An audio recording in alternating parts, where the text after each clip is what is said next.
ایک طرف آپ کہتے ہیں ہمارے ساتھ آ کے بیٹھے ہیں، ایک طرف آپ ان کو چھرے مار رہے ہیں. تلخیوں میں اضافے کا فائدہ کسی کو بھی نہیں ہے، نہ تحریک انصاف کو ہے نہ پاکستان کو ہے. بشریٰ بی بی اور جنرل فیض کے بڑے کنیکشنز تھے. مین شخصیت کے اوپر کچھ بڑی چیز نہ ملے تو پھر اس کے قریبی لوگوں کو ٹارگٹ کیا جاتا ہے. آپ تو یہ کہہ کر یہ نیریٹو لے کے آئے تھے کہ ہم اس سسٹم کو بدلیں گے، اور جس سے پاکستانی عوام نے آپ کو اسپیس دی. اور وہ جو ٹیم بنی ہے ظاہر ہے اس کی ویکنیسز آپ کے سامنے. خان صاحب کی بہنوں کو، نورین کو کس نے مشورہ دیا تھا کہ وہ انڈین میڈیا پہ جائیں؟ ان کو پاکستان ٹی وی کے اوپر آنے دیں. کہاں ہے بزدار صاحب؟ کہاں سے آئے اور پھر کہاں چلے گئے؟ ہاں نہیں کوئی پتہ نہیں ان کا. آپ ملے تھے بزدار صاحب سے پہلے؟ نہیں کبھی نہیں ملے. کا شیخ مقاص تو ایک پرانے پولیٹیشین ہیں، آپ کے ساتھ ہی رہے ہیں، آپ کے کلاس فیلو ہیں. نہیں لیکن ان کو اس طرح سے پی ٹی آئی کا تو نہیں نا، کبھی کوئی جانتا نہیں پی ٹی آئی میں کچھ، وہ بھی ہاتھ سے نہیں آئے.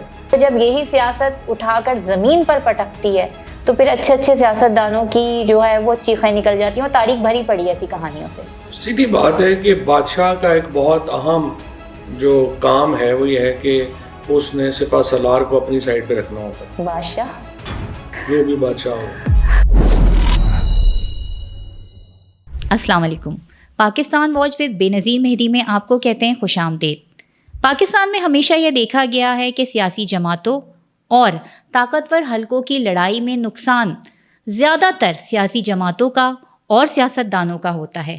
آج میری باری، کل تیری باری، یہ کرتے کرتے کئی دہائیاں گزر گئی ہیں.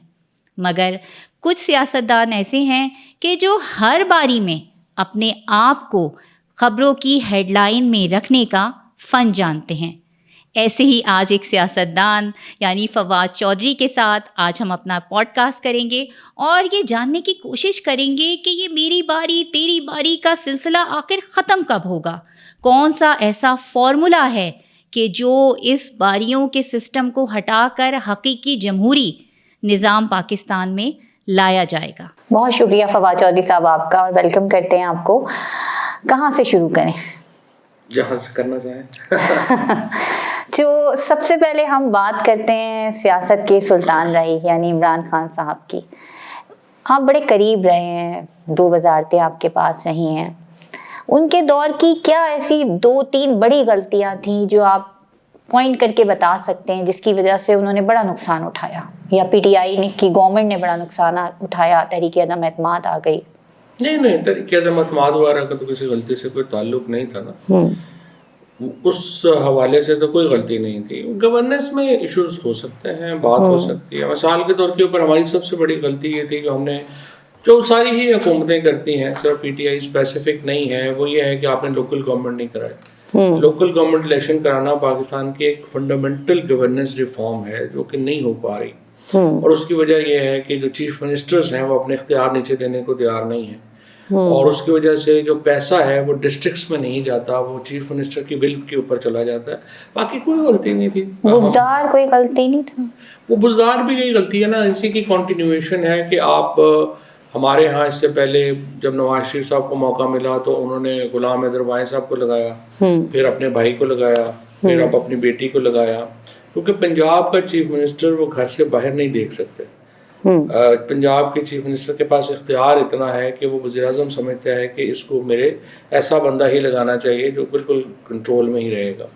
تو اسی سوچ میں وہ بھی لگ گیا. تو جب تک لوکل گورنمنٹ نہ ہو، چیف منسٹر کے آفس کی کنسنٹریشن ختم نہ ہو، یہ مسئلہ تو رہے گا. اب بزدار صاحب کہاں ہیں؟ مطلب اس وقت وہ انہیں اتنی پاورفل پوزیشن دی گئی، ہم دیکھتے ہیں نہ وہ کسی جلسے میں نظر آتے ہیں، نہ ڈیالہ جیل کے باہر نظر آتے ہیں. کہاں ہے بزدار صاحب؟ کہاں سے آئے اور پھر کہاں چلے گئے؟ ہاں نہیں کوئی پتہ نہیں ان کا کہ وہ کدھر. آپ ملے تھے بزدار صاحب سے پہلے؟ نہیں کبھی نہیں ملے تھے. ہم جانتے تھے آپ منسٹر بنے ہیں تو سب سے پہلا میسج جو اس پارلیمانی کمیٹی میں نے کیا، میں نے کہا یہ کون ہے عثمان بزدار. اچھا. تو وہ بزدار کوئی بھی نہیں جانتا تھا. تو بس ایسے ہی. تو کس کی سفارش پہ آئے تھے؟ ترین صاحب کی؟ عام تاثر تو یہ ہے کہ بشریٰ بی بی نے ان کو جو ہے وہ ریکمینڈ کیا تھا. اوکے. عام تاثر یہ ہے، میں یہ کہہ رہا ہوں. باقی عمران خان تو فور شیور انہوں نہیں جانتے تھے، یہ بات تو طے ہے، اور لگتا یہی ہے کہ بشریٰ بی بی نہیں کہا ہوگا. اچھا، یہ جو ہم نے دیکھا کہ باجوہ کے ایکسٹینشن کے بعد پھر یہ گیم پلٹ گئی اچانک سے. پہلے ہمیں نظر آتا تھا سب کچھ ایک پیج پر ہے،